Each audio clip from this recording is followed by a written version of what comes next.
वरुड मोर्शी विधानसभा मतदारसंघाचे माजी आमदार देवेंद्र भुयार आपल्यासोबत आहेत। देवेंद्र भुयारजी, खरं तर काल तुम्ही तुमच्या मतदारसंघामध्ये तुम्ही पत्रकार परिषद देखील घेतली। खरं तर आता तुमच्या मतदारसंघामध्ये भाजपचे आमदार निवडून आले चंदू यावलकर, त्यांच्यावरती तुम्ही आक्षेप घेतलेला आहे। काय तो आक्षेप आहे आणि तुम्ही आणलेला निधी रद्द कशा पद्धतीने केलेला आहे? वरुड मोर्शी आणि शंदूर जनागट आमच्या 3 नगर परिषद आहे। त्या 3 नगर परिषदच्या सर्वांगीण विकासासाठी सर्व समाज घटकांना सभागृह द्यावे, मंदिर, मस्जिद, विहार, गुरुद्वारा आणि सगळ्या प्रवर्गाला, सगळ्या घटकांना आपण 15 कोटी रुपयाचा निधी प्राप्त करून दिला। माननीय अजित पवार साहेबांनी तो निधी दिला, 14 ऑक्टोबरला दिला आणि त्यानंतर मग विद्यमान आमदार हे नोव्हेंबरमध्ये आमदार म्हणून नियुक्त झाले। आमदार झाल्यानंतर एप्रिल महिन्यामध्ये यांनी राज्य सरकारला पत्र दिलं, मुख्यमंत्री मोदयांना पत्र दिलं, नगरविकास खात्यांना पत्र दिलं आणि मी जे 15 कोटी रुपये मंजूर करून आणले ते पैसे रद्द करा आणि त्याऐवजी दुसऱ्या कामांना प्राधान्य द्या। आणि त्यामध्ये त्यांनी गार्डन, जिम आणि सोलर लाईट हे 2-3 कामं त्यामध्ये घेतले। म्हणजे सभागृहाचे कामं रद्द करायचे, मंदिर, मस्जिद, विहार, गुरुद्वाराचे कामं रद्द करायचे आणि क्रीडांगणासाठी साहित्यासाठी पैसे मागायचे। याचा हा व्यवहार संबंधित खात्याच्या अधिकाऱ्यांना दिसून आला। या व्यवहार ज्यावेळेस लक्षात आला तात्काळ त्यांनी 28 एप्रिलला शासन निर्णय काढून पूर्णचे 15 कोटी रुपये त्यांनी रद्द केलेले आहे। आणि त्याच अनुषंगाने मी आज माननीय मुख्यमंत्री महोदयांना परत ते पैसे आमच्या मतदारसंघात द्या झाले, ती आमची विद्यमान आमदारांची चूक होती पत्र देणे, मी माफी मागून ते परत पैसे कसे घेता येईल यासाठी मी मुख्यमंत्री महोदयांना भेटासाठी आलेलो। परंतु ही सत्तेची चढाओढ म्हणायचं नाही का? महायुतीमध्ये तुम्ही एकत्रित आहात, तुम्ही देखील अजित पवारांचे सोबत आहात आणि तुमच्या विरोधात उमेदवार निवडून आले जे चंदू यावलकर ते मात्र भाजपचे आहेत। ते मुख्यमंत्र्यांकडे बसून सगळे तुम्ही आणलेले निर्णय रद्द करण्यापर्यंतचे शासन निर्णय काढतात।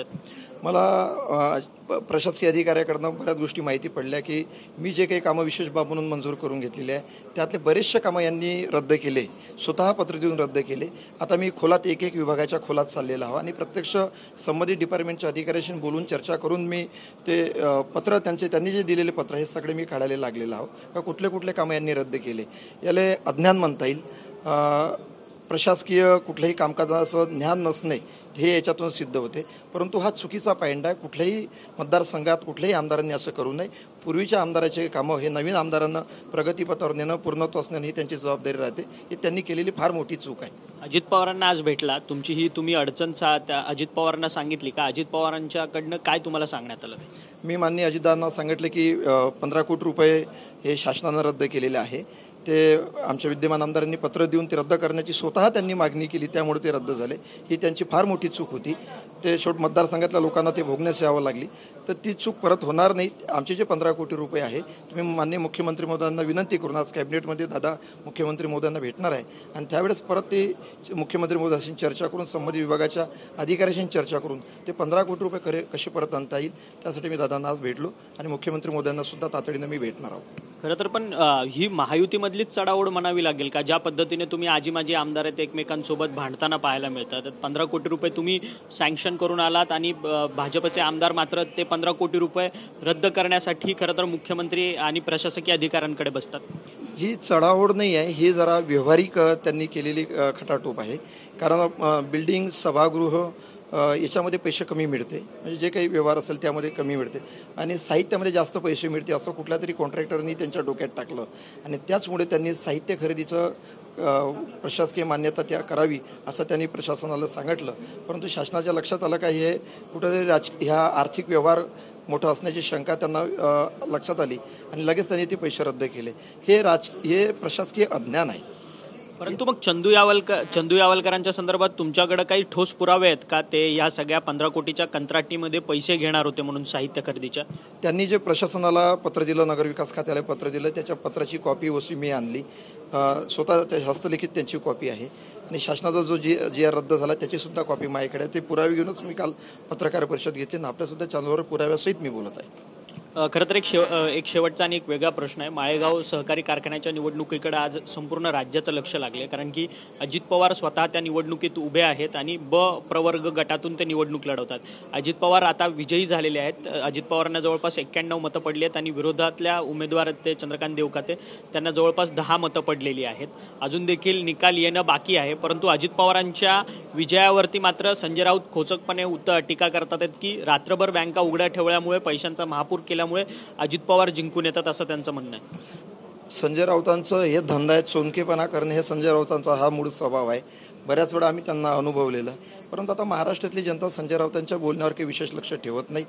त्यांच्या शिवसेना पक्षातले लोक त्यांच्यावर प्रचंड नाराजी आहे. उद्धव साहेबांनी 1 to 1 त्या सगळ्या कार्यकर्त्यांना जर बोलावलं शाखा प्रमुखांना तर पहिलं टार्गेट संजय राऊतच त्यांचं राहणार आहे. यांच्या बोलण्यामुळे अख्खा पक्ष त्यांनी लयास घातलेला आहे.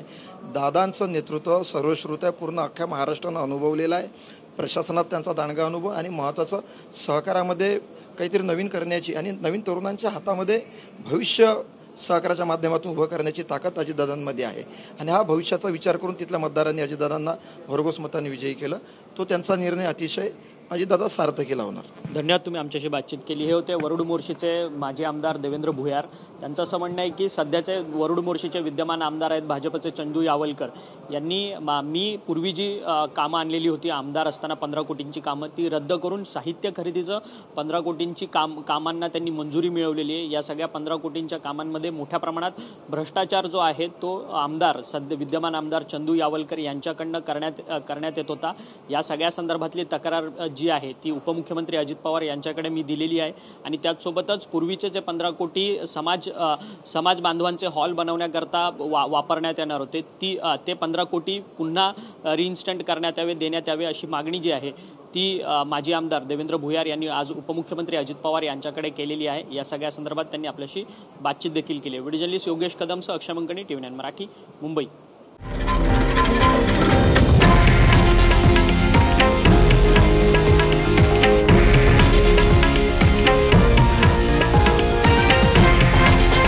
हे आहे देशातील नंबर 1 न्यूज नेटवर्क आणि आपण पाहत आहात TV9 मराठी, एकमेव.